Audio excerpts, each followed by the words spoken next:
ശില്പകലയിൽ വിസ്മയം തീർക്കുന്ന ഒരു കലാകാരൻ. കേരളവർമ്മ പഴശ്ശിരാജയുടെ ഉൾപ്പെടെ നിരവധി ശില്പങ്ങൾ ചെയ്ത ഇദ്ദേഹം ഗുരുവായൂരപ്പനെ നിർമ്മിക്കുന്ന തിരക്കിലാണ്.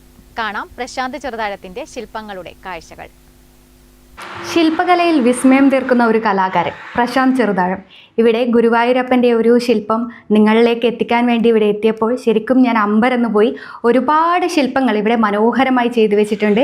ഇദ്ദേഹമാണ് ഞാൻ പറഞ്ഞ പ്രശാന്ത് ചെറുതാഴം, ആ ശില്പി. ഈ ഒരു മേഖലയിലേക്ക് എപ്പോഴാണ് എത്തിച്ചേർന്നത്? ഞാൻ ഏകദേശം ഒരു 18-19 വയസ്സിലാണ് ഇറങ്ങുന്നത്.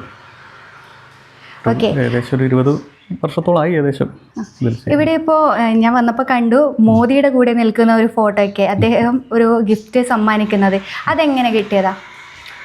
അത് മോദിജിയുടെ ഗുരുവിൻ്റെ ശില്പം ചെയ്ത് ഞാൻ കൊടുത്തതാണ് അങ്ങോട്ട്. പ്രമുഖ സ്വാമി മഹാരാജ് എന്ന് പറയുന്നത്.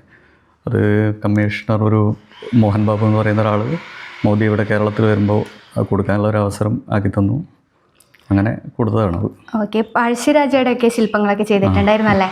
അത് മട്ടന്നൂർ നഗരസഭ തീരുമാനിച്ചിട്ട് അവിടെ ഒരു പഴശ്ശിരാജയുടെ ഒരു ശില്പം ചെയ്ത് വെക്കാമെന്ന് തീരുമാനിച്ചു. അപ്പോൾ അങ്ങനെ അവിടെ കുറച്ച് ശില്പികളെ വിളിച്ച് അതിൽ നിന്ന് എന്നെ തിരഞ്ഞെടുത്ത് അങ്ങനെ ഒരു 8 അടി പേരുള്ള പഴശ്ശിരാജ ജീവിച്ചിരിക്കുന്ന അതേ ആളുടെ വലുപ്പത്തിൽ തന്നെ ചെയ്തു. അങ്ങനെ അവിടെ മട്ടന്നൂർ നഗരസഭയിൽ അത് സ്ഥാപിച്ചിട്ടുണ്ട്. ആരാണ് ഈ ശില്പകലയിലെ ഗുരു? ആരാണ്? ശില്പകലയിൽ ആദ്യം അച്ഛൻ്റെ കൂടെ ഡോർ കാർവിങ് അങ്ങനെ അതിനിറങ്ങി. പിന്നീട് വിശ്വനാഥൻ എന്ന് പറയുന്ന ആളുടെ കൂടെ, പിന്നെ പരിയാരം പവിത്രൻ, വിശ്വനാഥൻ, പിന്നെ രാമമൂർത്തി സാറുണ്ട് ബാംഗ്ലൂരിലെ സാറിൻ്റെ കൂടെയാണ് ഞാനിപ്പോൾ പ്രാക്ടീസ് ചെയ്തുകൊണ്ടിരിക്കുന്നത്. അങ്ങനെ ഗുരുനാഥന്മാർ ഒരുപാട് ആളുണ്ട്. ഓക്കെ, ഇപ്പോൾ ഈ ഒരു ഗുരുവായൂരപ്പൻ്റെ ശില്പം എന്തിനു വേണ്ടി ചെയ്തത്? ആർക്കെങ്കിലും ഗിഫ്റ്റ് ചെയ്യാനാണോ? ഇത് ഓർഡർ ഉള്ളത് ചെയ്താൽ ബാംഗ്ലൂർ ഒരു വീട്ടിലേക്ക് അവർ ചെയ്യാൻ ഏൽപ്പിച്ചിട്ട് അങ്ങനെ ചെയ്തവർക്കായത്. ഓക്കെ, ഇപ്പോൾ അച്ഛനോട് സംസാരിച്ചപ്പോൾ പറഞ്ഞു മോഹൻലാലിന് ഒരാൾ കൊടുക്കാൻ വേണ്ടിയിട്ട് ഒരു ശില്പമൊക്കെ ചെയ്യുന്നുണ്ടെന്ന്. അപ്പോൾ അതിനെക്കുറിച്ചോ? മോഹൻലാലിന് ഞാൻ ഓൾറെഡി ഒരു ശില്പം ചെയ്ത് കൊടുത്തിട്ടുണ്ട്. മാമാനത്ത് അദ്ദേഹം വന്നപ്പോൾ അവിടെ ഞാൻ വർക്ക് ചെയ്യുന്ന പ്രതിഷ്ഠാ വിഗ്രഹം കണ്ടിട്ട് എന്നെ വിളിച്ച് ഏൽപ്പിച്ചു ഒരു വരാഹി ശില്പം. അത് ഓൾറെഡി ചെയ്ത് കൊടുത്തു. രണ്ടാമതൊരു വർക്ക് ഇപ്പോൾ ഒരു മോഹിനിയുടെ രൂപം ചെയ്യുന്നുണ്ട് കൊടുക്കാൻ വേണ്ടിയിട്ട്. ഈ ഒരു മേഖലയിലേക്ക് എത്തിച്ചേരുന്നത് എപ്പോഴാണ്? ചെറുപ്പത്തിലേ വരയൊക്കെ ഉണ്ട്. പിന്നെ ബ്രഷ്മാൻ സ്കൂൾ ഓഫ് ആർട്സിൽ 2 വർഷം വരയ്ക്കാൻ പഠിച്ചു. അത് കഴിഞ്ഞിട്ട് നമ്മുടെ പണി ഇതാണ്, ആശാരിപ്പണിയാണ് പാരമ്പര്യമായിട്ടുള്ളത്.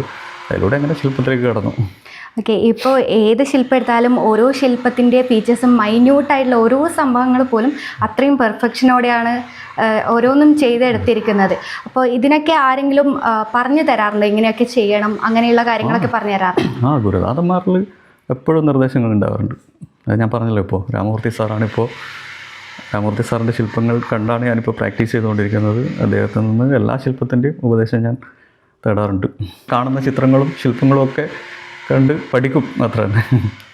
ഓക്കെ, എന്തായാലും ഈ ഒരു ശില്പത്തിൻ്റെ കാഴ്ചകൾ മാത്രമല്ല മറ്റൊരുപാട് ശില്പങ്ങൾ ഇവിടെ എത്തുന്നവർക്ക് കാണാൻ സാധിക്കും. ക്യാമറമാൻ പ്രണവ് പെരുവാമ്പയ്ക്കൊപ്പം അഞ്ജലി ലക്ഷ്മണൻ, നെറ്റ്വർക്ക് ന്യൂസ്.